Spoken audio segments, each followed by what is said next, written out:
last week we started discussing, right, the classification of business, right?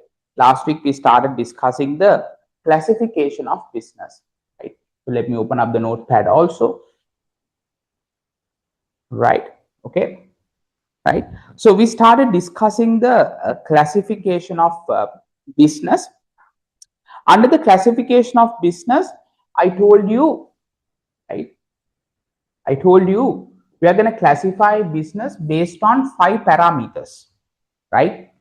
Based on 5 parameters, right? The first parameter is we classified businesses based on the nature of production, right? අපි ව්‍යාපාර වර්ගීකරණය කරා based on the nature of production. නිෂ්පාදනයේ ස්වභාවය පදනම් කර.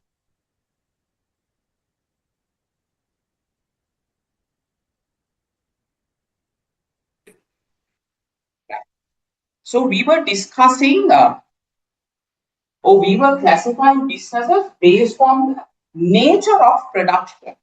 Based on the nature of production. නිෂ්පාදනයේ ස්වභාවය පදනම් කරගෙන අපි ව්‍යාපාර වර්ගීකරණය කරා. Right? So students, can you remember what are the types of businesses? What are the types of businesses, right, that was classified based on the nature of production? We had, right, we had primary, right, we had primary, secondary,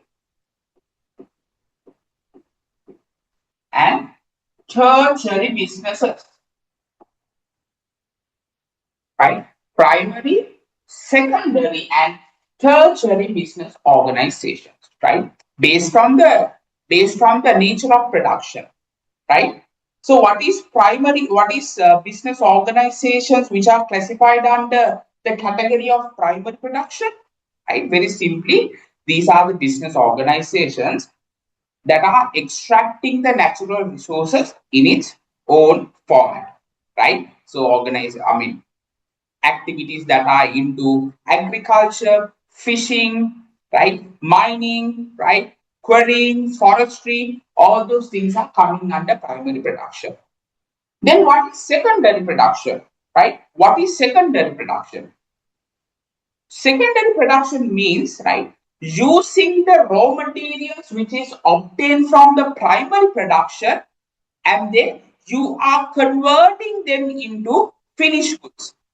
So these secondary production activities will capture all the manufacturing related activities, right, and also construction related activities as well. Okay, right? So we took a lot of examples and I explained you all, right? Right? So that's what we discussed up until now about the classification of business.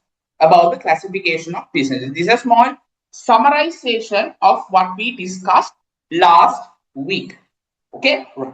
Now students, today we'll move on to the third category of businesses that are coming under the classification of nature of production. Classification according to the nature of production. What is that? Tertiary, right? Right? Tertiary, right? Right? Right. So let's move on to the note, right? Let's move on to the note. Right. So these, of course, we have filled very nicely. Okay. Right. Tertiary. Right.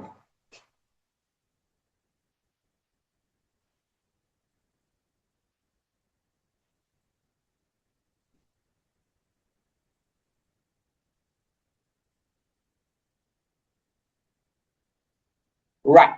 Okay. Right.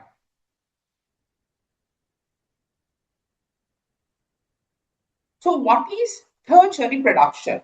Right. What is tertiary production? Right. First, let's go through the definition. Right. First, let's go through the definition. Right. First, let's go through the definition. Right. Okay.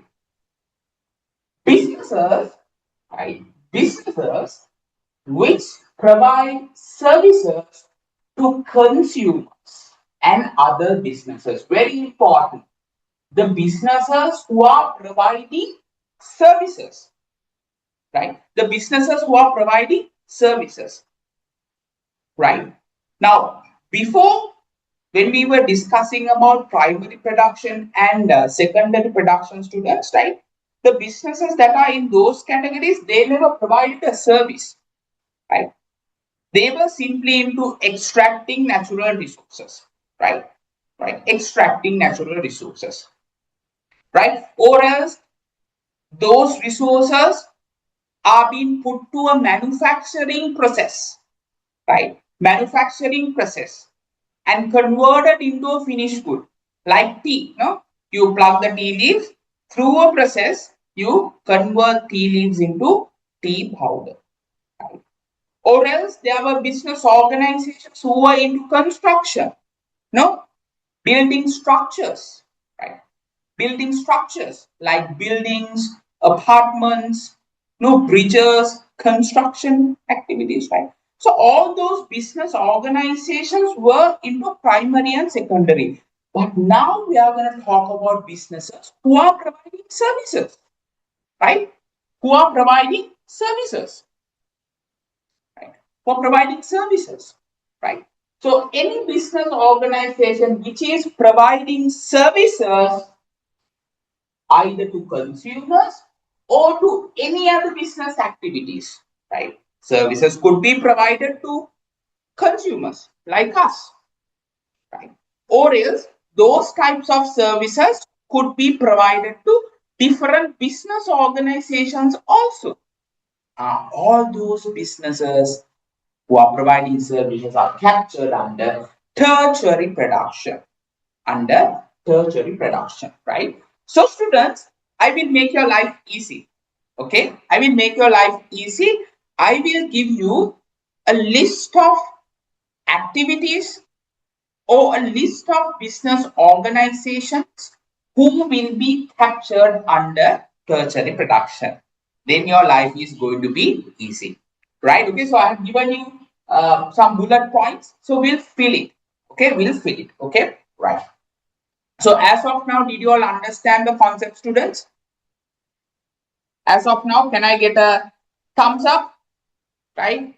Or Ebin usually sends me a shining heart. Huh? Just say, Ebin, how about you? Did you understand it? Online students? Hello? I hope you understood the concept of tertiary production. Is it? Physical students? All right. Okay. What about you, Ebin? I didn't get a reply from you. All right. Okay. I was waiting for your thumbs up, right? I was waiting for your thumbs up. Okay. Right. Okay. No worries. All right. Cool. All right. Thank you very much. There you go. A flying thumbs up from Ebin. Okay. Right. So students, what are the categories? We'll write one by one, right? We'll write one by one, okay? So the first bullet point you can write, right? The first bullet point you can write, right? Let me change the color of my pen, okay? Right. Electricity, electricity, can write, right? Electricity, electricity, right? Gas, comma, steam, electricity, comma, gas, comma, steam, and air conditioning supply, and air conditioning, air conditioning supply, right? Any business organization who is into providing electricity services, right? Gas supply services, steam and air conditioning related services, then they will be captured under tertiary production. They will be captured under tertiary production. Right? Okay. Right. Okay. Then you can write the second category. Any business organization, you can write like this. Water supply. Water supply. The second bullet point. Water supply, treatment. Water supply and treatment. Water supply and treatment. Right? Any business organization who are providing water, right? Supplying water, right? They are being captured under tertiary production. Okay, understood? Then we'll move on to the third point. You can write the third activity. Waste treatment, waste treatment, waste treatment,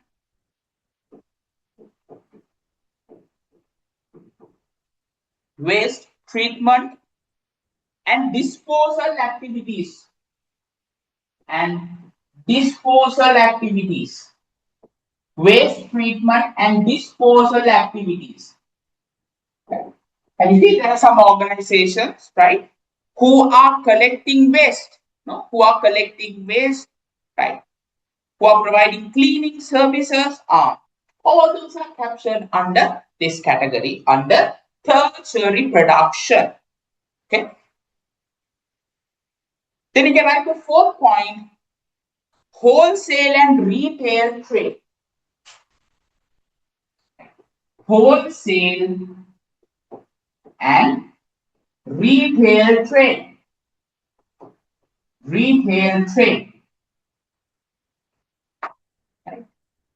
Right. So, right next to your house, you have a small boutique. Right? They are selling certain goods, grocery items, fruits, vegetables. They are into retail. Sillata velanda. Then what is wholesale? Toga velanda. When you go to the Pitakatu or Manning market, right? You meet wholesalers. Toga velindu. So from these wholesalers, you cannot buy 1 kilo of carrots or 2 kilo of carrots. You got to buy in bulk, like 50 kilograms, right? Right, in bulk, in wholesale, right? Okay. Those are wholesale, right? Okay. So don't worry, we're talking about wholesale and retail trade very specifically in lesson number 11. That is actually the final lesson of grade 12. Okay, so you have one whole lesson about trade. So we will be discussing everything there. Okay, so just for the time being, keep these things in your mind. Okay, right. So the next activity which is coming under tertiary production, you can write transportation, storage, transportation,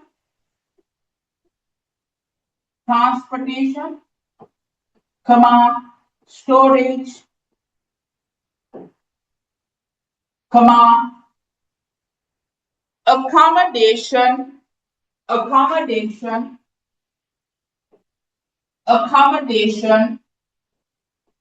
accommodation, and food service activities.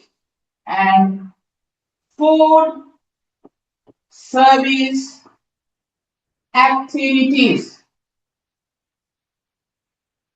Okay, right?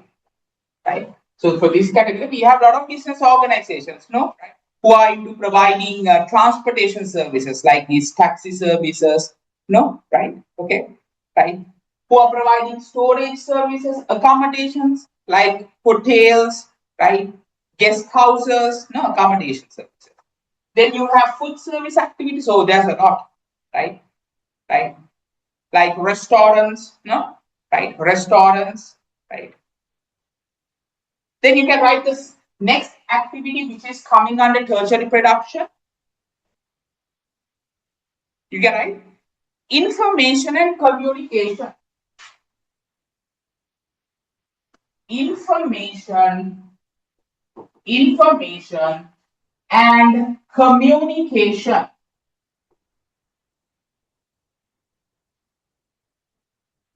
Information and communication. Any business organization which is into providing information and communication related services. Now in Sri Lanka, we have a lot of companies like that, right? Right. Like Dialogue, right? So they are into providing communication services to people. SLT, no, right? Okay, right. Next, the next category which is coming under tertiary production, you can write financial, insurance, and real estate activities. Financial, insurance, and real estate. Real estate activity. So real estate activities. No, right? Right. Financial means like financial institutions, banks and other financial institutions, right? Insurance companies. No? There are lots of insurance companies who are providing health insurance, general insurance, motor insurance, right? Those companies are coming. Real estate, wow, in Sri Lanka nowadays it's very popular, right? Selling apartments, no, selling lands, right? Right. No, nowadays I see a lot of apartments coming up in Colombo, right? Right. Even in the port city, we have some projects coming up, right? Real estate activities, right? Constructing of buildings and selling of lands, all those things are coming under real estate. Okay. Then students, next category you can write. Next category you can write professional services, professional services, and other personal service activities. Professional and other personal services. Other personal services. Right. Professional services now, right? Professionals who are providing professional services like legal advisors. We have law firms who are providing legal advisors. That's a professional service, right? Right. Then we have tax consultants who will give you professional services on how to compute your tax and how to pay your tax on time. No? Tax services, tax consulting services. Those are all professional services. Then we have chartered accountants will help you to make your financial statements. Professional services, right? Doctors, right? Providing their service. Engineers, right? All professionals who are providing their service coming onto this category. Okay. Then students, we have the final category. You can write public administration. Public administration. Public administration. Defense education. Defense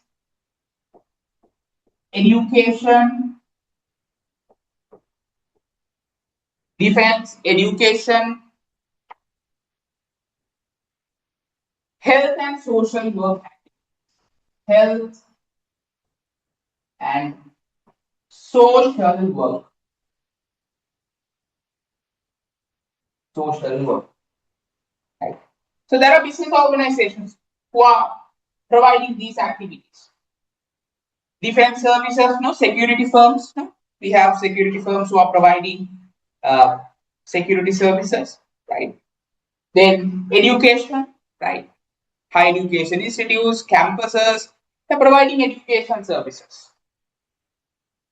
We have hospitals providing health services and some other organizations who are providing social service activities, right? Okay, right.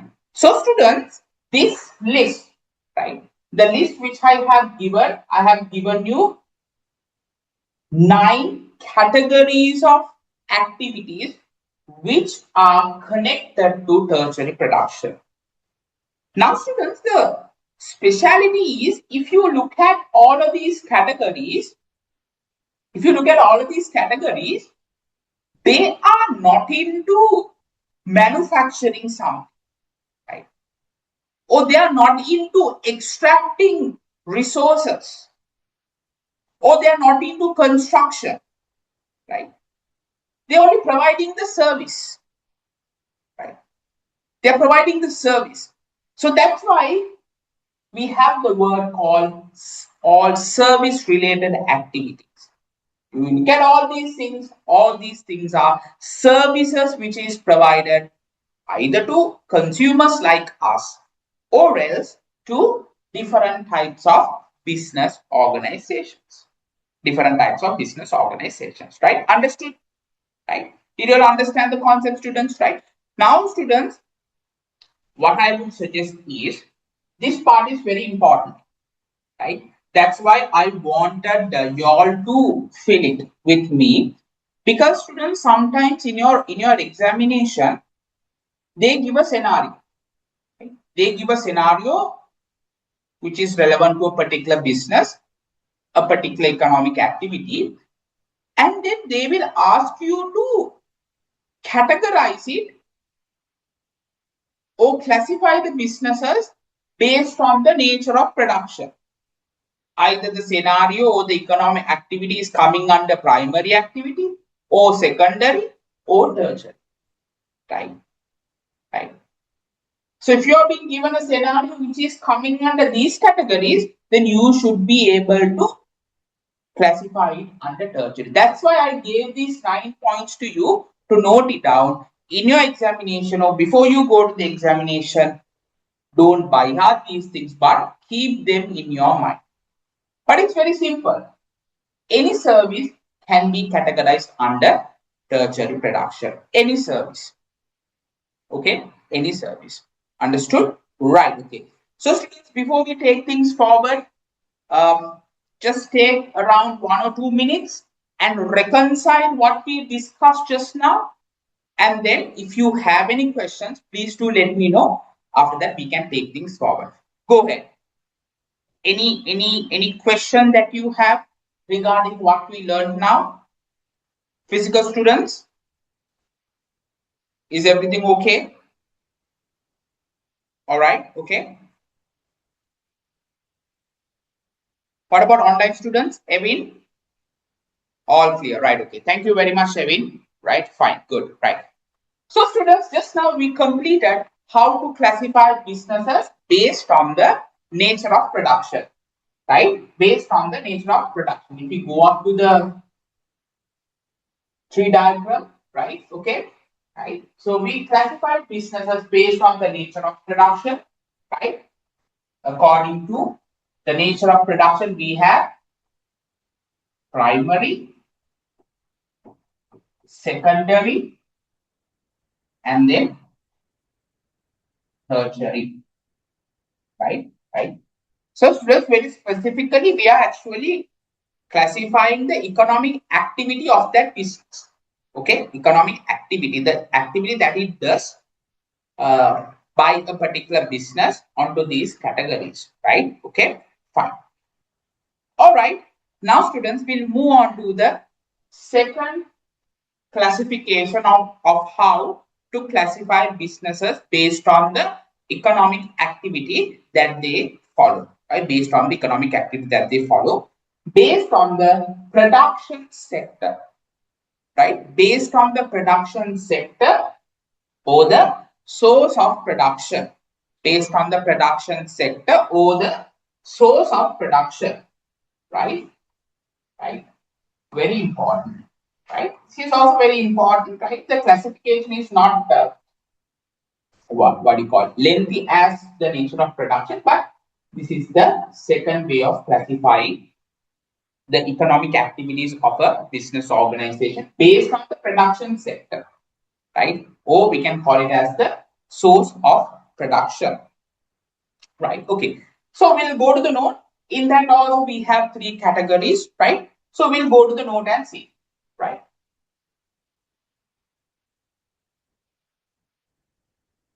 Right. Here you go, students. Here you go. Right. Classification of business based on production sector or source of production. Right.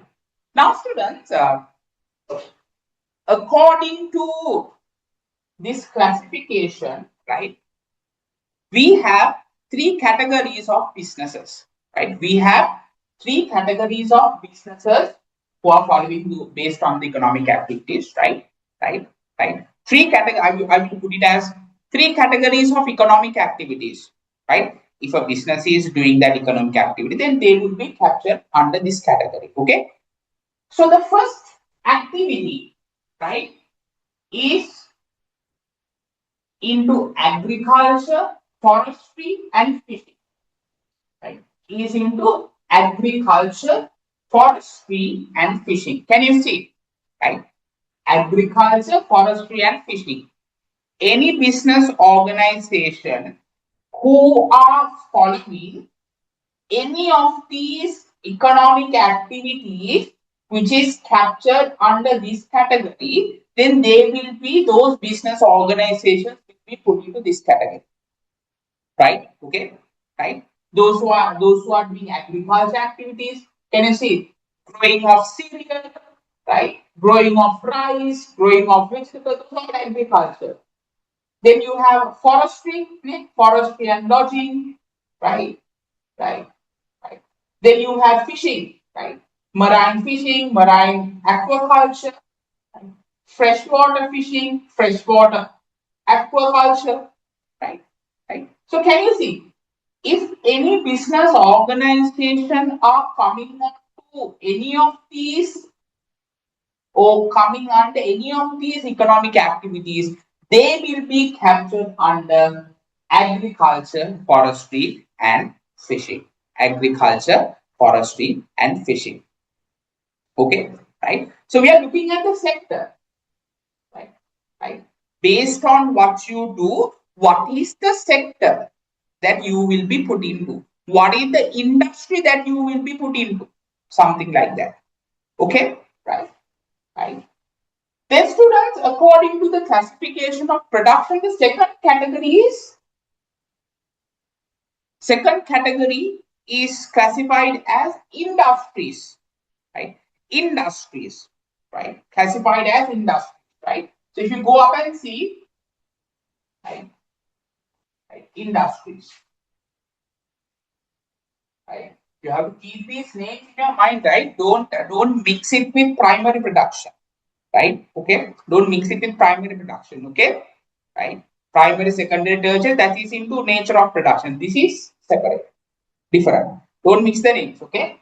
Industries, right, right. So I have given you a list of industries, right? If your business organization is coming on to any of these economic activities, then you will be categorized under the industries column. Okay. So as I see, you have any activity which is related to mining and quarrying, patal hakeni, right? Manufacturing of food and beverage, tobacco products, manufacturing of textiles, manufacturing of wood products, manufacturing of paper products, manufacturing of petroleum products, manufacturing of chemicals, right? Manufacturing of rubber, right? So all the manufacturing activities or any business organizations who is into manufacturing related activities, they are coming under this category, right? Manufacturing furniture, right? And then on top of that, students, we have some of the industries like what? Right? Those who are into electricity, gas, steam, and air conditioning supply, those who are into water collection, treatment and supply, waste collection services. Some services are also captured under industries, right? Captured under industries. Okay, right? Now, students, what do you call? I mean, if you could see this, right? You could see. I mean, we saw the same set of activities which was classified under the nature of production. Here's the same set of activities, but in here we have three categories differently, but the activities will be the same, right? Businesses, what they do will be the same. What we are trying to change is the classification, right? Right? What we are trying to change here is the classification, because according to the nature of production, right? According to the nature of what you produce, right? What you produce. Based on that, we classified primary, secondary, and tertiary. What you produce. But in here, based on what you do, you will be put into a particular sector, right? Right? Right? So based on that, the classification is different, but the similar set of economic activities. Okay. Right? So in that case, don't I would say don't jumble things up, right? Don't mismatch the classifications. You cannot mismatch the classifications even though the economic activities are the same, right? Okay, understood. So make sure that you don't what you call complicate things, right? Okay, the third category, students, you can see the third category, right? Right. The third category, let me make it a little bit bigger, right? Right. Into services, right? The third category is into services, right? Any business organizations who are providing these types of services will be classified under the service sector. But in the nature of production, we categorize it as tertiary production. No, all services, right? But in here it's different, services. Different in the sense the naming is different, but few of the activities were taken to industries like what? Like air conditioning supply, waste disposal activities, electricity, all those have been taken to the top to industries. Okay, I put a star mark there, right? Okay, right. So you have under services, you have wholesale and retail trade, transportation, postal services, accommodation, food and beverage services, programming services, TV channels, telecommunication, computer programming, right? Financial services, banks and all sort of financial institutions, insurance activities, real estate, professional services, public administration, health, all those are coming under this category. Right? All those are coming under this category. Right? Okay. Right. Okay. So students, this is how you classify economic activities, right? Economic activities according to production sector or source of production. According to production sector or source of production. Okay, understood? Right. What are the three categories? You have the first category, agriculture, forestry, and fishing. Any business organizations who are proceeding with those types of economic activities will be coming under that category. Then you have industries, right? Any business organizations who is proceeding with those types of economic activities will be taken under industries. And then you have services. Right? Okay. Now, students, another thing I want to mention here, this is very important because in the examination they have tested. Now, can you see, right? For each economic activity, I have given you some values. It's kind of small, right? But there are some values which has been given, which has been calculated, right? Right. Now, do you think that I calculated these values? Right? No, not really, right? Right? Not really. Hold on. Right. Right. Right. So I didn't calculate these values, right? I didn't calculate these values, right? So actually, uh, this whole report, I would say, this whole table was taken from the central bank report, which is presented on an annual basis, right? Now, students, this is what is special. Now, if you look at the central bank report, right? The Central Bank of Sri Lanka, right, who is the apex financial institution in Sri Lanka, which governs the entire financial system in Sri Lanka. According to Central Bank of Sri Lanka, right, when they are calculating the GDP, right, gross domestic product, right, when they are calculating the GDP, right, the gross domestic product, right. What do you mean by GDP? What do you mean by GDP?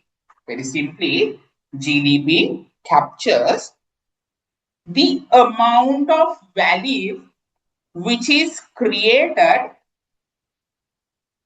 the amount of value which is created by different types of business organizations under different economic activities. Now these are the economic activities. Can you see? We discussed all these economic activities. So in that case, students, the Central Bank of Sri Lanka, for them to calculate the gross domestic product, they will be looking at the value which is being created under each of these categories, right? Under each of these economic activities. And then they will put it, right? And they will put it here. And at last, they will be, right? They will be capturing the full value here. So they have added the full value here. Can you see? Right? Equals gross. Right? Let me make it some more bigger. Can you see? Right? So in your view, you can see that. Okay? Equals the gross domestic product. Right? Equals the gross domestic product. So they have calculated the figures, right? On a quarterly basis, they have calculated by adding the value which is totally created from all the economic activities, which is coming under the three main ones: agriculture, forestry and fishing, industries and services. You add everything and then you calculate the gross domestic product which is being created. Understood? So in that case, students, keep it in your mind, right? The Central Bank of Sri Lanka, right? The Central Bank of Sri Lanka is classifying economic activities according to what? According to the production sector. According to the production sector that we discussed just right now. According to the production sector or the source of production, right? So they are capturing the value on these three categories, not based on the nature of production. Okay, so that's why for you to remember, that's why I just captured the report exactly from the central bank report. Then when you study it, you can just realize, you can remember, this is taken from central bank, which means the classification of economic activities by the Central Bank of Sri Lanka is done according to the production sector or the source of production, right? So this has been tested in your examination, right? A lot of students have gone wrong in that, but now you will not go wrong. Okay, right, students, right? Now I just ask you, don't try to buy hard values, no point, right? Don't try to buy hard, right? You don't have to buy hard the figures. No, not here. This is business studies. You got to have that understanding. If you are doing a business, right? If you are following a particular economic activity, for which category that my business will be put into, right? That's what you need to do, right? So now, with the explanation that we have done, now you know how to put your business into the correct category. Okay, right? All right, students. Now take 1 or 2 minutes in your mind, right? Just take 1 or 2 minutes and try to reconcile what we have discussed, right? So these are the major parts in classification of businesses, right? So take 1 or 2 minutes now that we have completed, read it, and please let me know if you have any clarification. Go ahead. Right. Right. Right. Now, students will. So before that, do you all have any clarification? Was everything understood very clearly? Everything understood very clearly? Okay. Right. Okay. Fine. Good. Right. Evin, how about you? Can I get a small thumbs up if you have understood everything very clearly before we take things forward? Right. Okay. Thank you. Right. Right. So, students, now let's fill the blanks in our note. Right.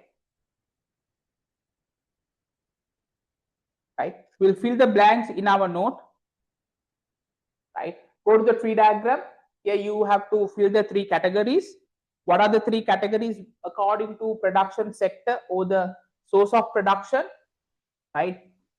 Or classifying business activities according to the Central Bank of Sri Lanka. Right. Right. What are the 3 categories? Right. Agriculture, forestry, and fishing. That is number 1. You can write agriculture. Right. Agriculture, forestry, and then you have fishing. Agriculture, forestry, and fishing. Krushi Vana Divara. Ne Sinhala අපි කිව්වොත් එහෙම Krushi Vana Divara. Then we have industries. Then we have industries.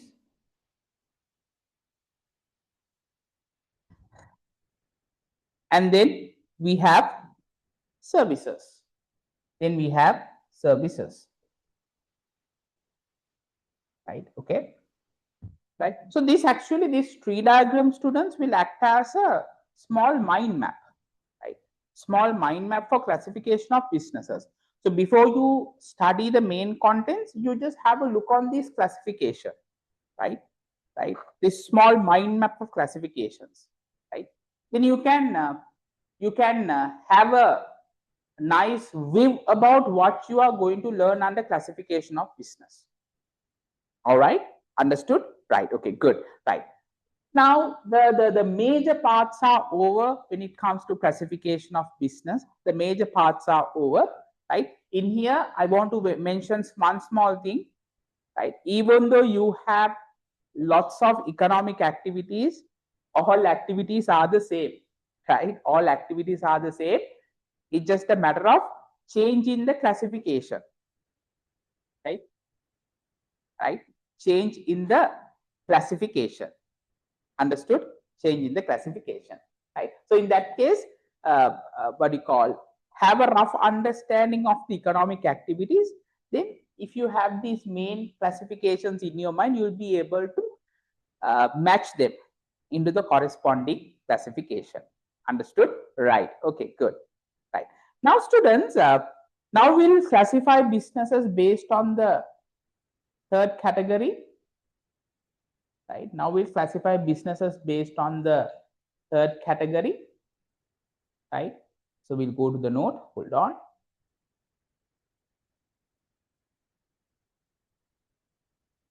Right. Okay. So now, students, hope my recording is on. Right. Okay. Now, students, we are going to classify businesses based on the ownership or the proprietorship. Okay. Right. Right. Based on who owns the business organization. Right. Based on who owns the business organization. Right. Because earlier we were classifying businesses based on the economic activity that you do. Right.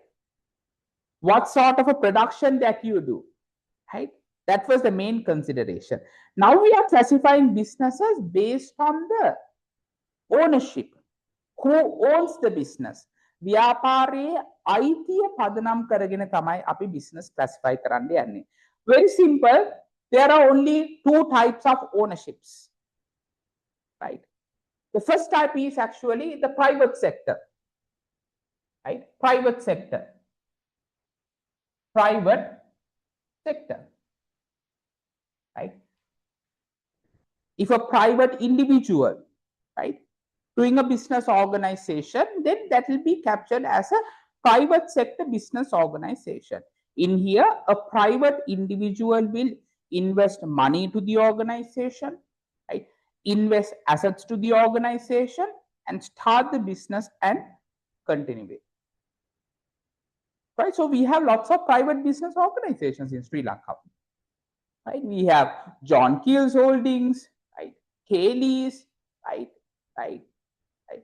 Browns, and also not only these big companies, right? Even next to your house, if you have a small hardware, it's privately owned.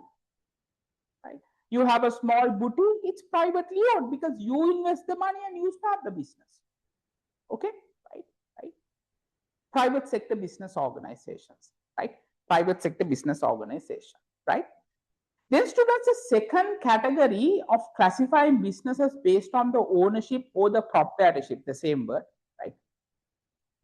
There are business organizations which are owned by the government, owned by the government, right? Owned by the government, or we call them as public sector business organizations.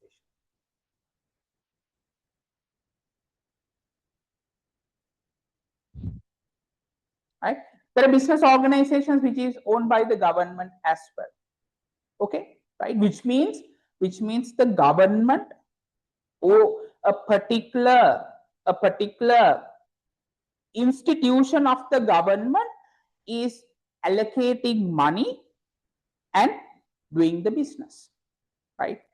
Right? And doing the business, right?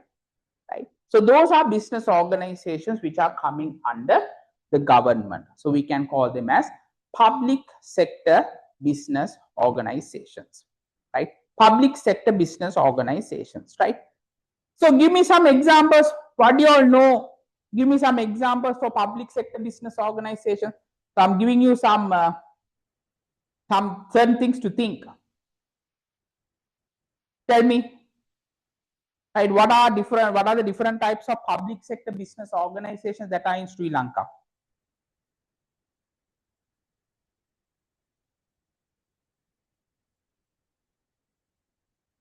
Tell me. Tell me. Now, when you all are business studies students, you got to think practically.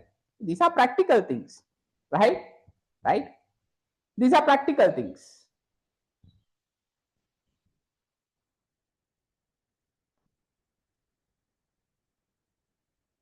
These are practical things. Huh?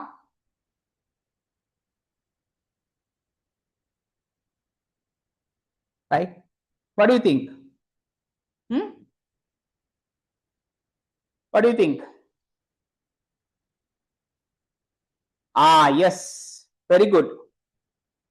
Right? Very good. Right? Ceylon Electricity Board, right? The CEB, yes, right?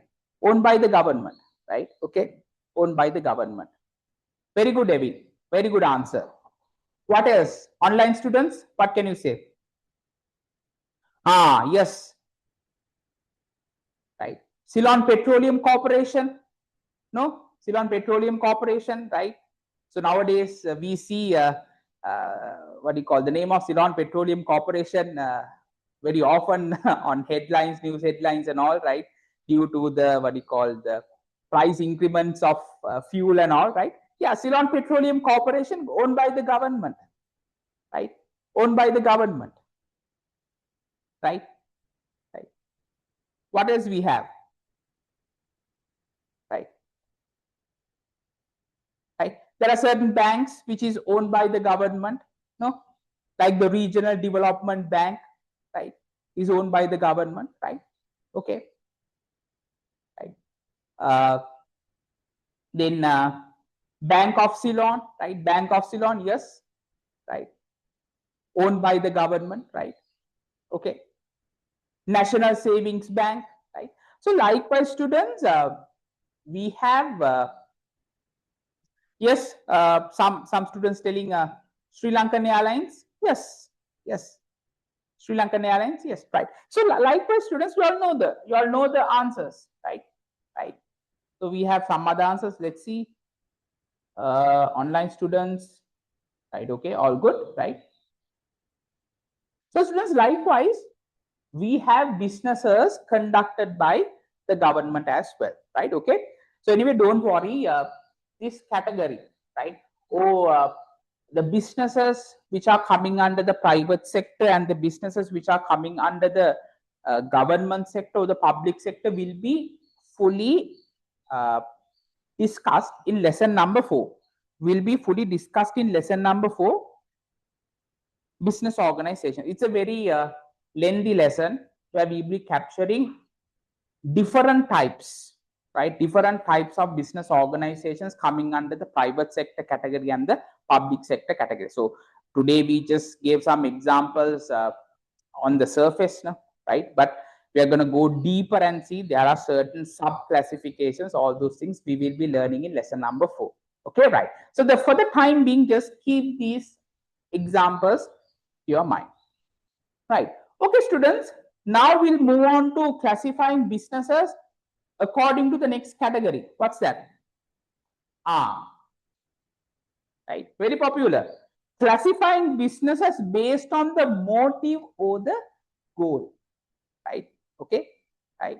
Because when you are doing business, students, you're doing business with a motive, right? You're doing business with a purpose, with a goal. So there are very simply 2 categories. There are business organizations who are with a profit motive, and also there are business organizations who are not with a profit motive. So we can call them as not for profit, right? Profit motive,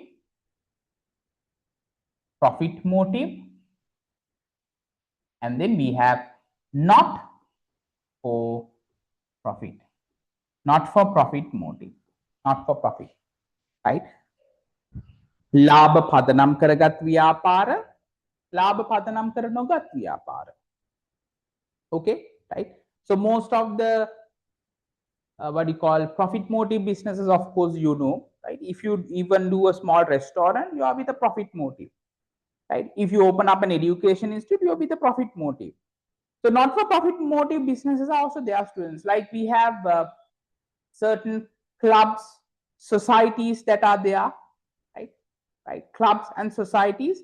So those types of clubs and societies, their main purpose is to help their members of those clubs and societies, and also on top of that, they want to do something for the betterment of the society as well.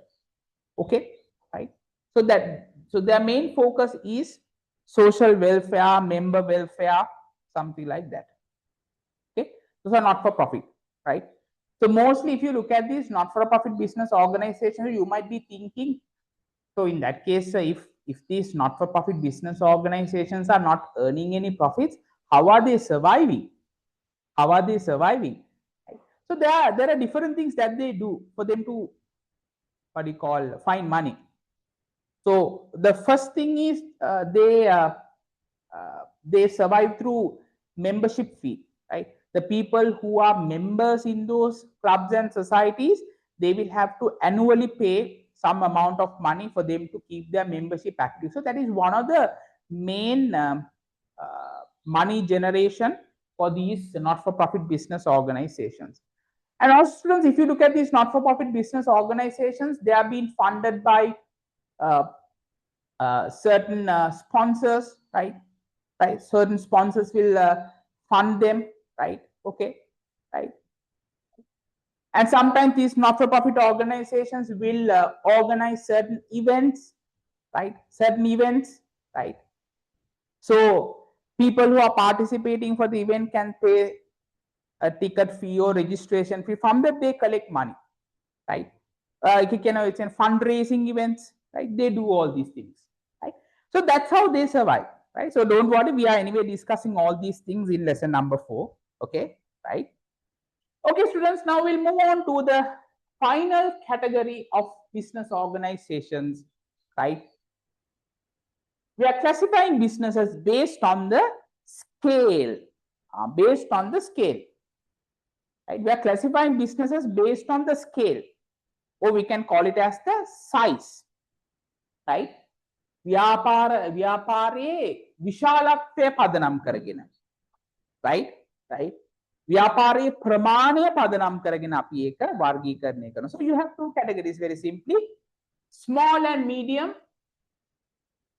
Small and medium, you can write with me, small and medium enterprises, and then you have large enterprises, very large enterprises, okay, right? Large enterprises, right? So anyway, in lesson number 6, we are going to learn about small and medium scale enterprises. You have a separate lesson, right? So there are certain parameters that we can use to classify businesses like small and medium. So we have parameters like based on the number of employees that is working in your organization. If it is lesser than a particular amount, then you be categorized as a small and medium business. Based on the amount of revenue that you generate, if you are coming below that revenue category, then you'll be classified as a small and medium enterprise, right? Then what else? Based on your production capacity, right? Where you have a very small production capacity, you'll be a small and medium business organization, right? Okay. So likewise, you have several parameters to define to put small and medium enterprises, right? Those who are above the parameters are coming as what? Large business organizations. And we have very large business organizations, large conglomerate. If you take in Sri Lanka right now, based on the current figures, the largest business conglomerate in Sri Lanka is actually John Keells Holdings, JKH Tilakan, right? John Keells Holdings is the largest business conglomerate in Sri Lanka, and on top of that we have Haley's PLC, then we have Brown's PLC, right? So likewise, in different industries, we have very large business organizations. We have very large business organizations, right? Okay. So yeah, right. So this is how you classify businesses based on the scale and the size, right? So we very specifically summarized on the surface, but we will be discussing all these categories in future lessons one by one, right? Now students, I just want to mention one thing. Now when it comes to this lesson 1, some students are telling me, sir, there are lots of areas that you need to study in lesson 1. Then they're asking, is it important for us to study all the concepts in lesson 1, right? As you can see, it's a very lengthy lesson, right? Now if you take lesson number 2, lesson number 3, those are very short lessons, right? But if you take lesson number 1, it's a very lengthy lesson. We have a second part also, right?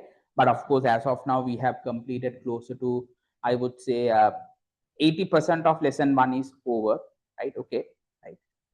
So the thing is this, students, why this lesson 1 is big is because in lesson 1 you will be learning all the fundamental concepts in business, right? Why we learn all the fundamental concepts in business? Because students, there are some students who are coming for advanced level without doing commerce for O levels, right? There might be, now in my class also, there are some students who has not done commerce for ordinary level, but they're directly coming for commerce for advanced level, right? And also on top of that, there are students who has already done commerce for O levels and coming for A levels. For them, of course, they have learned some of these things for your ordinary level. But some of the students, they have not learned the fundamentals. So in that case, in business studies, without learning the fundamentals, we cannot go ahead. That's why we are trying to cover all the fundamental concepts, all the basic concepts in business in lesson number 1. That's why this lesson is kind of long and large and lengthy, right? So everything that you will be learning in lesson 1 will be highly tested and will be very important. Okay, right? Keep that in your mind. And also, students, the fundamental things that you learn in lesson 1 will be elaboratively taught in some other lessons separately. Now, as an example, right? As an example, if you take what you call classifying businesses based on ownership and proprietorship, right? Okay. So in here, we just in 5 minutes we just explained. Oh, I just explained. But in lesson number 4, right? In lesson number 4, right? In lesson number 4, right? That's a very lengthy lesson that captures all of these businesses we learned here fundamentally in a more elaborative way. Understood? Right? Right? Understood? Right? Right? So that's the importance of lesson number 1. That's the importance of lesson number 1. So in that case, students, that's why I'm taking a little bit of time to explain you properly, because you got to have the fundamentals right. If you don't have your fundamentals right, then you will find in trouble in the future. Okay, so in that case, give your best shot, right, and learn all the concepts. That's why I just ask you all the time whether you understood the concept or not. Okay, right. All right, students. So this is about the classification of business. So we categorize businesses based on 5 categories, right? Now that you know all these categories very well, now we'll take things forward from there, right? So now we'll move on to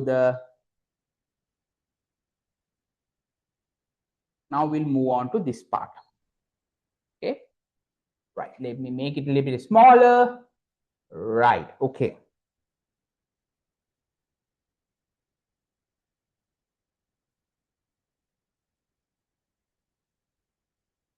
Okay. Right.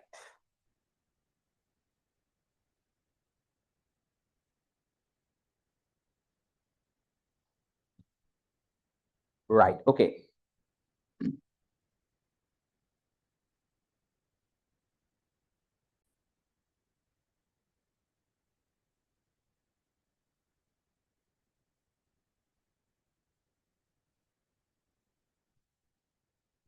Right. Okay. Now, students, as you can see, now the entire classification, right? Entire classification that we learned, right, last week and up until now has been summarized to this particular tree diagram, right? Okay. Now I just want you to take around 1 minute and just have a look at on this tree diagram. Just summarize what we have learned. Just summarized what we have learned. So just take 1 minute and have a look. Take 1 minute and have a look. Now, students, simple, right? So if you look at production, right? If you look at production, right, or different types of economic activities, right? So under primary production, can you remember the 2 categories, right? Agriculture, forestry, and fishing, and then you have mining and quarry, right? Then under secondary, you have manufacturing and construction economic activities. And then under tertiary, you have all the services, right? All the services, right? So this is actually the classification based on the nature of production, based on the nature of production. Nature of production, the first classification that we did, right? The economic activity that you do, we will be classifying according to the nature of production, right? Then under tertiary, you have all the services, right? So in here, tertiary has two categories. Very simply, trade, of course, we discussed local and foreign trade is there, right? And then under local trade, we have retail and wholesale. Under foreign trade, we have import and export. Don't worry, right? Have this separation in your mind. But in lesson number 11, we will be learning all of these categories. And under tertiary, anyway, we are categorizing all the services. No? These are all the services, right? Services. Right? The balance part of services are coming under what? Auxiliary business support services plus the direct services. Can you remember, students, when we were discussing about services, we classified services into two categories. The direct services, what are the services that is needed by business organizations directly to do their operations, right? Like customer service, installation services, right? Repair and maintenance services, those are direct services, right? If you can't remember, you can go to the service classification and reconcile. And then on top of that, students, there are another set of services, we call them as business support services or auxiliary services, right? So those are the services not directly needed for your business organizations, but those are providing some support service. Like what? Banking, transportation, insurance, communication, warehousing. Those are all auxiliary or business support services. Because without these services, you can do your core business activity, but it's very hard for you to perform your activities without the support of these, right? Okay. So anyway, we discuss all of these things, right? Now, this is the entire elaboration in one particular tree diagram. Now, students, in here, you need to know one thing. You need to know one thing. If you take, listen to me very carefully. Listen to me very carefully. Okay? Right? Right? Listen to me very carefully. If you take all the business organizations, if you take all the business organizations who are providing services related to tertiary activities, right? Any business organization who is coming under tertiary or any service which is being offered under tertiary, we call them as commerce. Commerce. Right? All tertiary activities will be called as commerce. Will be called as commerce. All tertiary, yeah? All tertiary. Can you see here? Right? Yeah. Up until here. Yeah. Yeah. Right? All tertiary. Right? All tertiary production. Right? Very simply, all the services. Right? All services. We are taking them under tertiary, no? Right? Right? All tertiary activities or tertiary production activities will be called as commerce. Right? Will be called as commerce. Right? Then what is business? What is business? Business means, students, if you combine primary, secondary, and tertiary, all these sectors together, if you take them, we can call it as what? Business. We can call it as business. business. All three sectors together: primary, secondary, and tertiary, right? Then we call them as business. Look how nice the concept is, right? From here, from the primary sector, you are extracting the natural resources, right? There are businesses who are doing that, right? There are businesses who are doing that, extracting the natural resources. Then under secondary production, the extracted resources will be converted into finished goods through a process that is done under secondary production. And then through tertiary production, all the services will be provided to those businesses, right? Right? From selling to utilities to banking to everything will be provided here.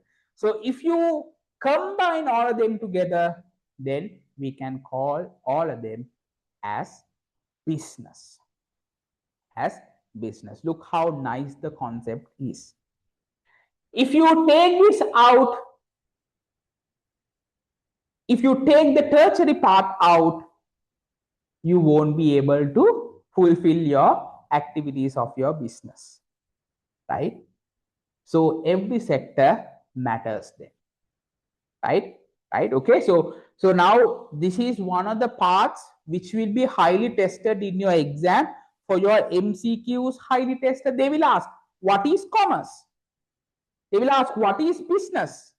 So you got to keep this entire diagram in your mind. That's it, right?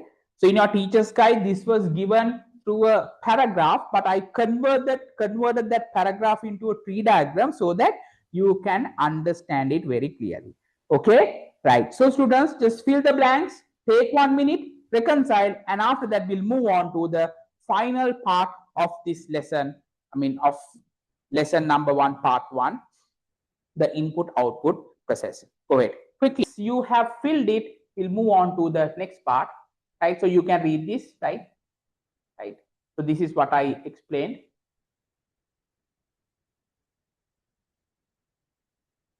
Right. Right. Okay. The final part of lesson number 1, part 1 tute, right? Right. Analysis of the business process, right? Analysis of the business process, right? Okay. So under that, first we need to talk about the production process, right? The production process, right? Or sometimes students, we can call it as the input output process, right? Now in business studies, students, sometimes certain concepts have 2 or 3 words that is being used simultaneously, right? So you got to understand or keep those words in your mind, because in your exam they might use different types of words just to make your life hard, right? But you got to be very smart. Okay, so you got to keep those things in your mind. So production process, or as we can call it as the input output process, right? Input output process, right? Input output process, or else we can call it as the transformation process, right? Three terms, right? Either production process or input output process, or else transformation process, right? These 3 terms could be used simultaneously just to explain the concept of the same. Okay, right? Right, students. What is production process? Right, right, right, right. What is production process? Very simple, right? We'll first read it and see. Okay, we'll first read it and see. Okay, production process is the resources or factors of production. Okay, so when you are doing economics, that is the first lesson, no? Right? I mean, how many of you are doing economics actually? Yes, right. Okay, right. Evin, what about you? Are you doing economics or what? or some other subject?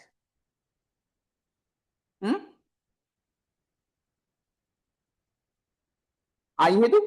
Sorry, not Ihedu, Ebi. Right. I'm asking, are you doing economics for advanced level or another subject?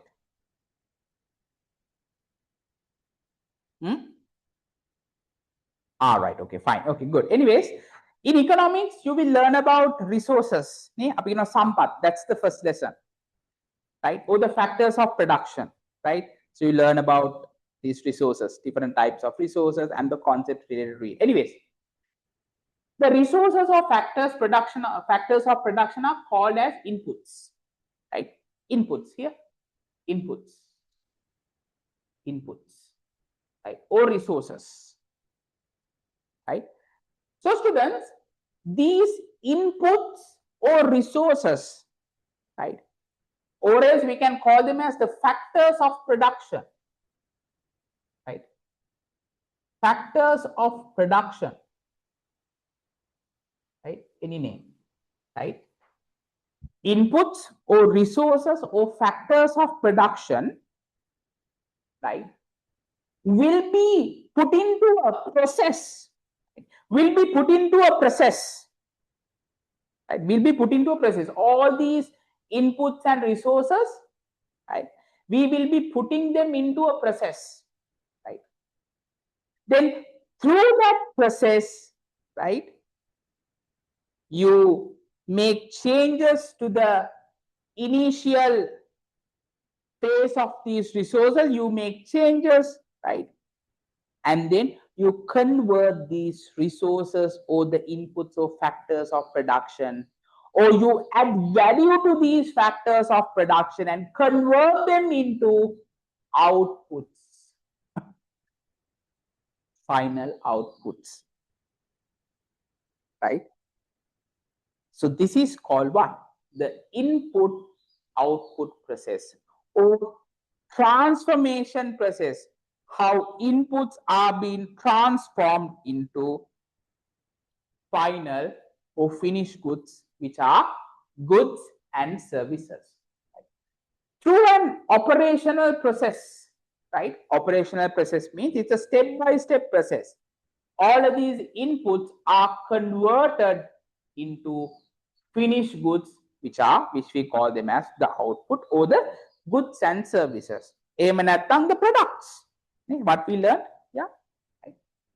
This process of input and output can be represented in a simple diagram. Now this whole production process could be shown in a simple diagram. This is the diagram. You have the inputs, you put on the inputs at the very beginning, which is your raw material, right? So anyway, don't worry, there's a list of inputs that we are going to discuss one by one. So you put all those inputs to a process. In that process, different changes or transformations are happening, right?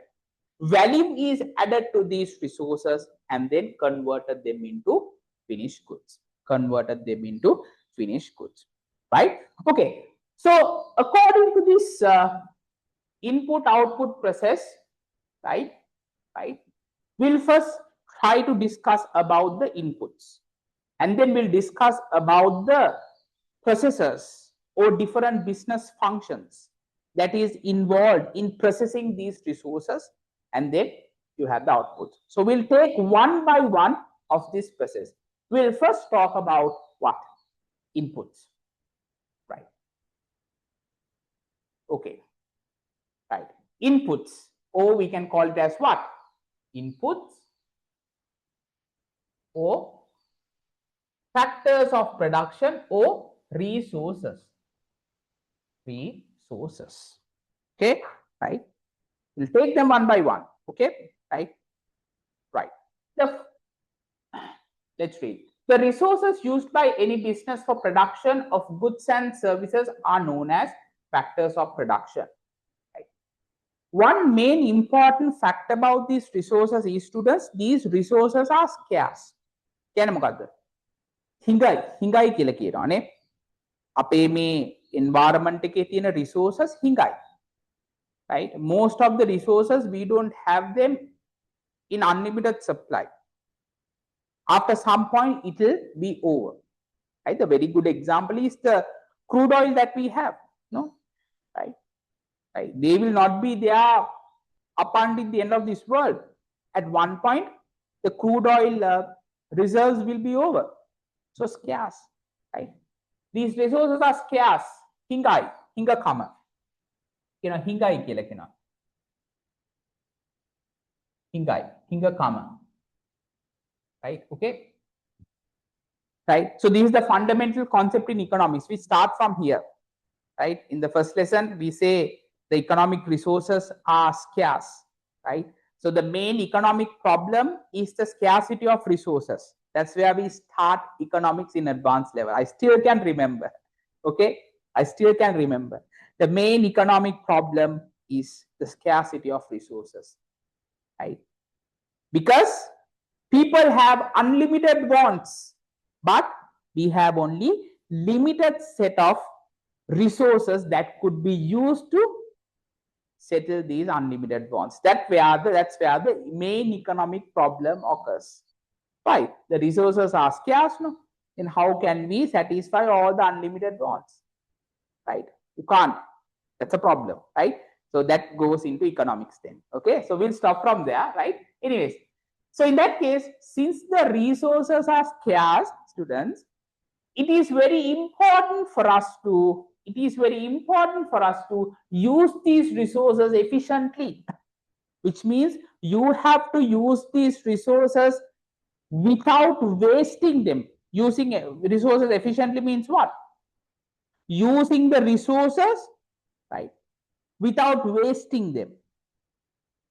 Try to get the maximum output of these resources. If you waste them, you cannot get the maximum output of these resources. So efficiency means that, right? Right? Minimizing the resource wastage and get the maximum output from the resources. Okay, right? So very important. So that's why we say don't waste water. No, if you are not using water, close the tap firmly, right?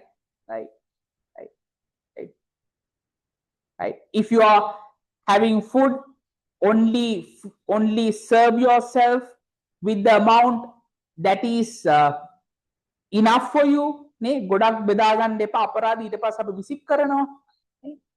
We cannot do that, students. Right? Come on, the resources that we have is scarce. හිඟයි. ඉතින් අපි කොහොමද ඒවා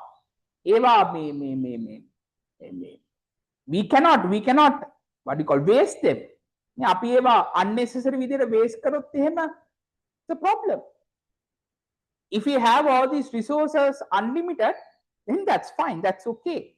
But these resources are scarce. That's why you got to use these resources very carefully without wasting them. අපි ඒකනේ කියන්නේ සම්පත් අරපිරිමැස්මෙන් පාවිච්චි කරන්න කියලා කියන්නේ නේ. Right? Very important, right? Very important for factors of production. Okay, right? So in that case, my students, make sure that you all use these resources, right, in a very efficient way. Don't waste them, right? Don't waste them, right? So if you are doing business, if you want to do a business in the future, first you need to understand this thing. Okay, right? Okay, fine. So students, let's talk about different factors of production or different inputs that we use as for the production process, right? The first resource that we use is called land. Bhumiya. Bhumiya. Right? Bhumiya. Right? Bhumiya. Right? Sometimes I might put the Sinhala terms also, right? Don't worry, right? Learn in Sinhala also, that's okay, right? Because I learned in Sinhala, even though I'm teaching in English, okay? Right. Okay, Bhumiya or land. What do you mean by land? Land is a resource, right? Up to sampatak, right? So when you take land, students, right? Land means not only the natural resources which is in the surface of the earth, right? So when you take land, not only the earth, but also all the natural resources, right? If you take all these natural resources, students, some of the resources could be on the surface of the land, right? Some of the resources could be on the surface, right? On the surface, right? On the earth surface, right? Right? Right? Like what? Like what? We have rivers. We have rivers. You can put some examples. The resources, which is on the surface of the earth, the rivers, right? It's a resource for us. Why water? Right? Streams, right? You can write these examples. Streams. Then we have forests, forests, seas, Mahamuda, right? So all those things, students, those are resources that are coming under land, but those are at the surface of the earth, right? At the surface, right? We can see them, right? We can see them visibly because they're at the surface, right? Then, students, on top of that, right? On top of that, we have some other resources. We can call them as the minerals, right? These are found where?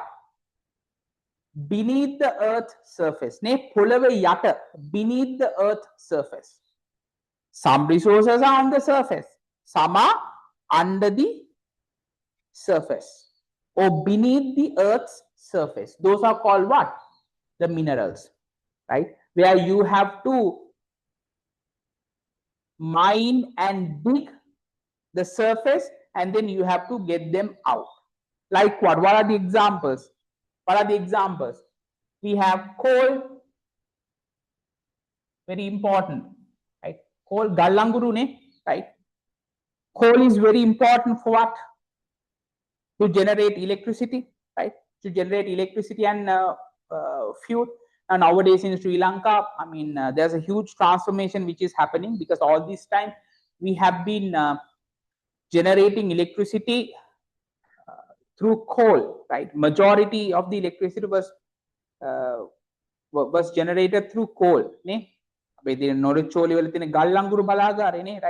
Right? Right?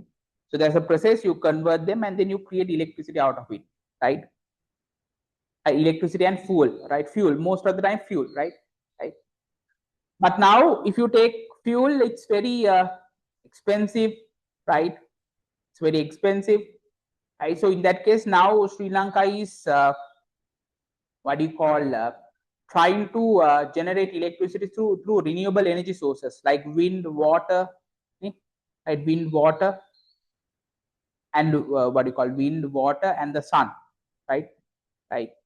Right. So, so in that case, students, we are in a mission in Sri Lanka, right? We are trying to by 2030, we are trying to generate majority of our electricity through renewable energy sources, right? Okay, right. So just something for your mind, right? Okay.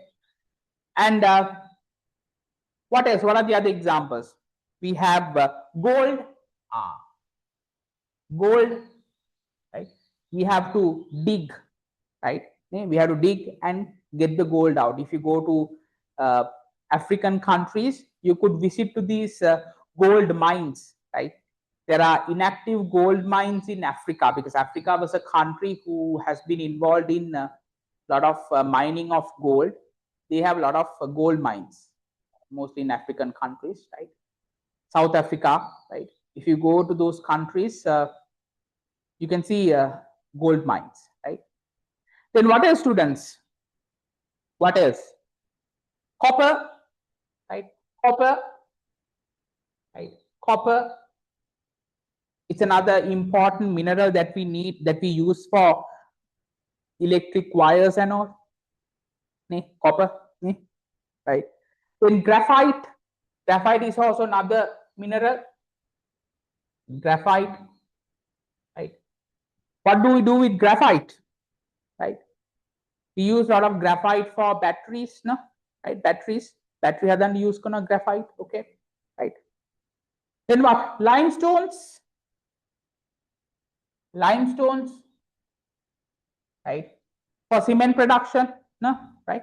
So anyway, students, all of these resources are obtained from the land. Land is actually not what we see. That's only a part of it, the earth's surface only. But there are some other resources which is beneath the earth's surface. We can call them as minerals. Right? So in your examination, sometimes they might ask, land is only the resources which captures the resources in the surface. Then you have to say, no, it's a big no. We have minerals which is hidden under the earth's surface. Okay, right? Right. So students, this is the first factor of production called land. Then we have labor, right? Then we have labor, right? Then we have labor. Okay, right. Okay, there's a small paragraph I missed here, right? I just need to explain you that as well. Okay, I've given a small paragraph here. Right? Read it. Read the paragraph about land. There's a small paragraph about land. Right? All the resources are limited and exhaustible. Right? All these resources which you get from the land, limited and exhaustible. Right? Right? What do you mean by these resources are limited and exhaustible? Our students? Right? Which means, you know, now these resources are limited, no? Right? If you take crude oil, we have only limited amount of reserves, right? So these resources, most of the the resources that we get from land is actually limited, right? Even water also, we have not unlimited water. Sometimes we might lose out of water, right? Right? Okay? Neither. We don't know, right? Okay? Right. So all these resources are limited, students, right? All these resources are limited. And also exhaustible means, students, since these resources are limited, if you use these resources unnecessarily, right? If you use these resources unnecessarily, or if you overuse these resources, අවශ්‍ය ප්‍රමාණයට වඩා අනවශ්‍ය විදියට මේ resources use කරොත් එහෙම or resources අපතේ ගිහිලා නැති වෙන්න පුළුවන් නේ right so if you overuse them, these resources will be unavailable one day, right ඒකනේ කියන්නේ all these resources has to be used with purpose නේ අර පිළිමැස්මෙන් භාවිතා කරන්න ඕනේ කියලා කියන්නේ ඒකනේ, right? So that is called exhaustible. If you use these resources or if you overuse these resources, there will be at one point these resources will be unavailable. That is called exhaustible. Okay, right? And also it says no production is possible without land. Is it true? Is it true? Right? What can you say, students? So it says for every production we need to use land. Up to some extent we need to use the land. For any type of production, you might be providing a service or you might be manufacturing a product, constructing something, you might have to use land up to some extent. Some business organizations, they use land entirely. Okay, right? As an example, if you take tea farming, right? I mean tea industry, you got to have land at the very beginning because you have to plant the tea leaves. Without the tea leaves, you cannot have these Moroccan tea or a flavored tea or orange tea or mint tea or whatever. You cannot have it. At the very beginning, you got to use the land and plant the tea leaves, right? So you have to use the land. If you take manufacturing, right? Right? Right? You are manufacturing, let's say, as an example, clothes. You're stitching clothes. For you to stitch clothes, right, you have to have a factory. Inside the factory, you got to have machines. So how are we going to place this factory? On the land. Without the land, can you do? No, you can't. There you go. Then what about you are into retail business? You have a small boutique and you are selling certain groceries and certain items, vegetable, fruits and everything, right?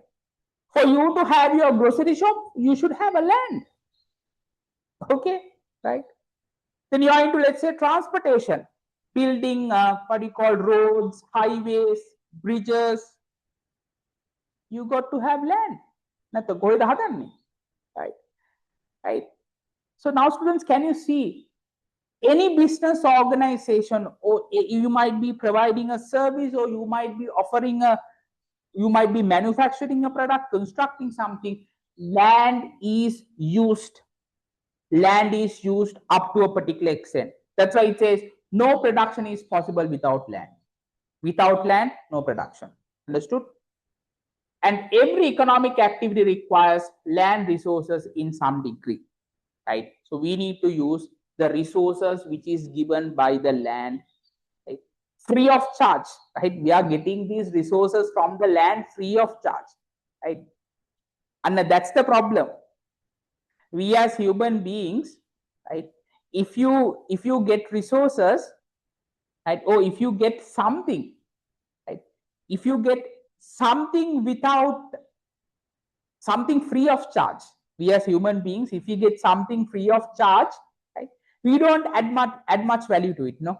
අපිට සාමාන්‍ය මොන හරි දෙකක් දෙයක් නිකන් දෙනවා නම් ඒකට දින වටිනාකමක් නැහැ. අපි වටිනාකමක් දෙන්නේ නැහැ නේ ඒකට. එහෙමනේ අපි නේ. Realize that, okay? Right.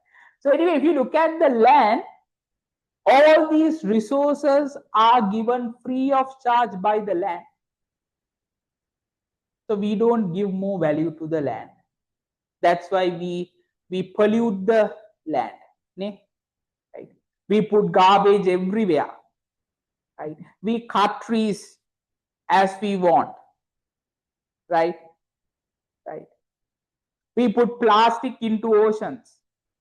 Right? Why? We don't care. Right? At the end of the day, everything is provided by the environment and the land free of charge. So we will not add value. That's wrong, students. Now you know, as business studies students, we cannot do business without land. So in that case, as a business studies student or anyone who is doing a business, you should have a very good vision or a purpose in preserving the land. අපිට මේ ලැබිලා තියෙන භූමිය හොඳට ආරක්ෂා කරගන්න ඕනේ. That is very important, students. That is very important. Okay, right. Spread that word. That is very important. Try to safeguard the resources which is given by the land because it is precious. It is precious. Okay, right. Okay, right. So that's about land, students. That's about land. That's why we have land as the main factor of production because it's very important. Okay, right. Now let's move on to the second factor of production. Right. Now let's move on to the second factor of production, which is what? Labor. Right? Labor. You all have any questions? Right. Okay. All good. Right. Right. Right. So if you take labor, right, what is labor? Labor is actually the physical and the mental contribution. අපි කියනවා මේකට අපි සිංහලෙන් කියනවා ශ්‍රම සම්පත නේ ශ්‍රමය right අපි කියනවා ශ්‍රමය who is providing labor? We are providing labor, no, right? Okay, we as human beings, we are providing labor. අපිට තමයි ශ්‍රමය දෙන්න පුළුවන්. We can provide labor. So that's also another important factor of production. Okay, so labor means physical and mental conditions. Very important, students. Right? If you take labor, some people provide labor physically, right? If you say construction workers, if you take construction workers, those who are mixing cement and all those things, they physically exhaust themselves to provide labor, right? Those who are making roads, those who are making roads, right? They are putting their physical effort. That's their type of labor that they put. Then some are providing mental labor, right? As an example, right? As a lecturer, I'm providing mental labor, right? I need to gather information about a concept, and I need to elaboratively, through my knowledge, I need to explain it to my students. So mental, I'm using my brain a lot to elaborate the concepts. That is mental labor, right? Then what? If you take doctors, right? If you take doctors, they use their mental contribution or the knowledge that they have. Even though, when they are doing surgeries, they are physically using a certain equipment, but more than physical, they use their knowledge a lot. They think a lot. They think a lot, because if they do a wrong move, the life of the patient will be at risk. Mental. If you take engineers, right? If you take engineers, they do plan a lot. The plan of before you build a particular structure, you plan a lot, right? According to mathematics and engineering theories, right? You first make a plan. You take physics and all those things, theories into consideration, and you make a good structure, right? Have you seen those skyscrapers, right? Tall as buildings and all, right? Those are engineering what do you call magic, I would say, right? So look, the amount of mental effort that they have put in order to build a tall structure like that, right? Just to be straight, right? Even at adverse weather conditions, right? Look at the amount of planning that they have done. So they have done it through their brains, right? Mental contribution, right? Okay, right? So students, labor means it captures both physical and mental contribution of humans for the production of goods and services.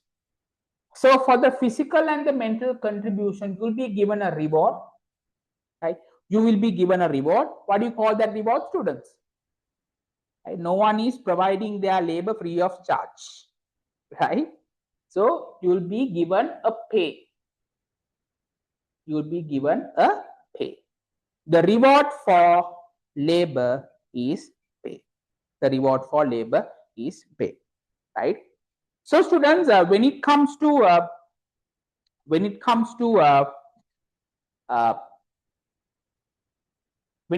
different types of labor jobs, you have three types. I will just roughly run through those, right?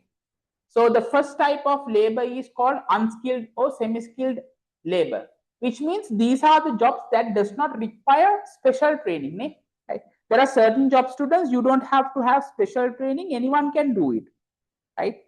Anyone could do it, right? Like what? Like what? Like driving, right? Driving, right? Security, right? Driving, security, cleaning, right? Cleaning, right? Now, even if driving also, you go for a small trial, and after that you can drive, any vehicle, So it's actually unskilled, right? Then students, the second category of labor is skilled labor, where these are the jobs which require some degree of training. Without some training, you cannot do these jobs. Like what? Let's say you're an electrician. You're an electrician. Right? So anyone cannot become an electrician, right? Because you got to have some level of knowledge, and also you got to have some level of training also, as an electrician, you got to know how to bend the wires and mix the wires and whatever, the earth is there, the neutral is there, all those things are there. So you got to have some training. If you do some electric work without training, just in instance, right, you will be electrocuted or something will happen. Right? It's very risky. We need some level of training, right? Right. Then if you are a plumber, right? If you are a plumber, නල පද්ධති සම්බන්ධ වැඩ කටයුතු කරනනේ, right? You got to have some knowledge, right? Right? You got to have some knowledge. If you are a welder, welding වැඩ කරනවා නම් නේ හැමෝටම කරන්න බෑ. You got to have some level of training නේ. පොතක් බලලා කරන්නත් බෑ. You got to do it and then train yourself, right? Then students, you have professional or managerial labor, which means these are the jobs which require high degree of training and experience. You need high degree of training and experience. Now, if you take skill labor, you need up to some extent, right? For unskilled labor, sometimes you don't need any training at all. But for professional and managerial labor, you need high degree of training and experience. Let's say if you are a doctor, if you are a doctor, right? If you are a doctor, right? Right? Now, can we give medicine to patients without any training? That's a different problem, right? But the patient is at risk. But if you are a doctor, you have to go through a rigorous bachelor's degree program. We call it as MBBS for 6 years with training, right? It's very rigorous, right? I know that because I have my in-laws and family members are doctors, right? So I know that how rigorous their life is, right? Right? Right? So for you to, everyone cannot become doctors, right? So you need some degree of training, and also training is not enough. You got to need experience also. If you are doing a surgery, you need ample amount of experience. Now, when you become a surgeon, at the very beginning, you will not be given the chance to do a surgery. You have to do it with a senior consultant. Why? Because you cannot risk the life of a patient. What if you do something wrong, something small, you do what? Your patient's life is at risk. So you need a lot of experience also. You need a lot of experience also, right? So doctors, engineers, yes. Engineers, what else? Lawyers, accountants, right? Lawyers, accountants, right? So all these professions are taken as professional and managerial labor, where you can become one of those, so you can professionally act one of those after thorough training and rigorous training and experience with experience. Understood? So this is labor and different types of labor, students. Labor and different types of labor. So remember, labor is not only physical, but you have mental contribution as well. That's where you need to understand, right? Okay. Okay. All right, students. So I think we are right on time. I have taken a bit of time also. Sorry for that. Okay. So in that case, now we'll stop from here for today, right? So next week we'll continue from capital, and we have only like another few areas left to complete this lesson. So anyway, next week we will be completing this entire tube, and I will be starting some questions, right? Because as you can remember, so once these are done, then we have to talk about value addition, and then we will be testing the knowledge, right? So I have incorporated all the past paper questions from the last 5 years, 6 years, 5 years, all the MCQs and the second paper questions that was tested from this particular area that we have covered in this tube. right? So in that case, students, what I would suggest is, right, now you can attempt all these questions. Okay, sorry for that, right? I dropped my remote, right? Okay, right. So what you can do is, students, you can attempt all of these questions, right? And next week we are going to discuss all of these questions one by one. Okay, we're going to discuss all the questions one by one, and make sure that you have your answers with you, right? With the level of knowledge that you have right now, you can complete all of these questions.